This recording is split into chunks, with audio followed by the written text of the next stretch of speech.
মুনাফার হার। এখন আমরা ধরে ধরি যে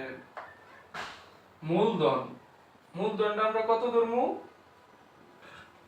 আমরা মূলধনটা কত ধরে নিব? মূলধনটা কিন্তু আমরা ধরে নিব কত? পি। যে সূত্র যা আছে তাই ধরে নিব। ধরি মূলধন কত? মূলধন কত? পি। পি। আচ্ছা, যদি মূলধন পি হয়, এই যে চক্রবৃদ্ধির হারে মুনাফা মানে এখানে আমাদের যে আর এর মান, সরি পি এর মানটা আছে, এর মানটা আছে, এর মানটা কি হইব? যদি আমরা পি ধরি মুনাফা, তাহলে এর মানটা কি হইব? এ সমান কি হইব? 2p হইতো না? কারণ কি, এই যে এটা আমরা কি ধরছিলাম? এটা চক্রবৃদ্ধির মূলধন।